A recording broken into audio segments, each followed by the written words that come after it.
আসসালামু আলাইকুম everyone, welcome back to my channel. আশা করছি সবাই অনেক ভালো আছেন। আজকে আপনাদের সাথে শেয়ার করব অসম্ভব মজার একটি ডেজার্ট রেসিপি। আর এই ডেজার্টটি তৈরি করতে উপকরণ এবং সময় দুটোই খুব কম লাগে। খুব ইজিলি আপনি এটা তৈরি করে ফেলতে পারবেন। আর এটা আমি তৈরি করেছি পাউরুটি দিয়ে। হ্যাঁ ভিউয়ার্স, আজকে পাউরুটির মালাই চপই আপনাদের সাথে শেয়ার করব। দেখা যায় অনেক সময় ফ্যামিলির কেউ ডেজার্ট খেতে চায় বা হঠাৎ অতিথি চলে আসলে আমরা চিন্তায় পড়ে যাই তাদের জন্য কি তৈরি করব। তো চলুন রেসিপিটি দেখে নেওয়া যাক। এখানে আমি কয়েক পিস পাউরুটি একটা বয়মের মুখ দিয়ে এরকম করে কেটে নিয়েছি। তো আপনারা চাইলে এর চেয়ে বড় বা ছোট করে কেটে নিতে পারেন। মালাই তৈরি করার জন্য এখানে নিয়ে নিয়েছি 1.5 কাপ লিকুইড দুধ। এখন এর মধ্যে দিয়ে দিচ্ছি 1/2 কাপ মিল্ক পাউডার, 1 চিমটি জাফরান আমি হালকা গরম দুধে আগেই ভিজিয়ে রেখেছিলাম, এখন এর মধ্যে অ্যাড করে দিচ্ছি। এতে দেখা যাবে যে এর স্মেল এবং টেস্ট দুটোই বেড়ে যাবে। আর দিয়ে দিচ্ছি 1/2 কাপ কনডেন্স মিল্ক। এইবার এই সব কিছু ভালোভাবে মিক্স করে নিব এবং কিছুক্ষণ এটা চুলায় জাল করে নিব।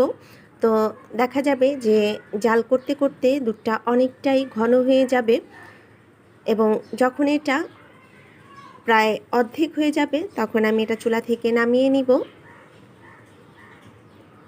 তো আপনারা দেখতেই পাচ্ছেন যে দুধটা অনেকটাই ঘন হয়ে গিয়েছে, এটা একদম মালাইয়ের মতো হয়ে গিয়েছে। এখন আমি চুলাটা বন্ধ করে দিব এবং মালাইটা চুলা থেকে নামিয়ে নিব এবং কিছুটা ঠান্ডা করে নিব। পাউরুটির পিসগুলো একটা বাটিতে নিয়ে নিয়েছি এবং মালাইটাও ঠান্ডা করে নিয়েছি। এখন মালাইটা আমি এই পাউরুটির উপরে দিয়ে দিচ্ছি। এরপর আমি এর উপরে ছিটিয়ে দিব কিছুটা বাদাম। তো এটা দেয়া হবে ডেকোরেশনের জন্য। আর খুব বেশি গরম মালাই কিন্তু এতে দিতে যাবেন না, তাহলে দেখা যাবে যে এটা একদম গলে যাবে। তো আমি কিছু বাদামের উপর দিয়ে দিচ্ছি। আশা করছি আমার আজকের এই রেসিপিটি আপনাদের কাছে ভালো লেগেছে। তো আমি বললে আসলে আপনারা বিশ্বাস করবেন না। যখন আপনারা নিজেরা এটা ঘরে ট্রাই করবেন তখন অবশ্যই বুঝতে পারবেন যে এটা খেতে কতটা টেস্ট। এখন এই মালাই চপ আমি ফ্রিজে রেখে দিব কিছুক্ষণের জন্য, যেন এটা ঠান্ডা হয়ে যায়।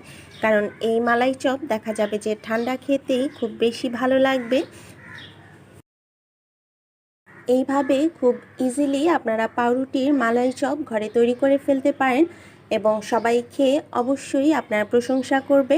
তো যদি আমার আজকের এই রেসিপিটি আপনাদের ভালো লাগে তাহলে অবশ্যই বাসায় ট্রাই করবেন এবং কেমন হলো তা আমাকে কমেন্ট করে জানাবেন। সবাই অনেক ভালো থাকবেন, সুস্থ থাকবেন। দেখা হবে আবার কোনো নতুন রেসিপি নিয়ে। আল্লাহ হাফেজ।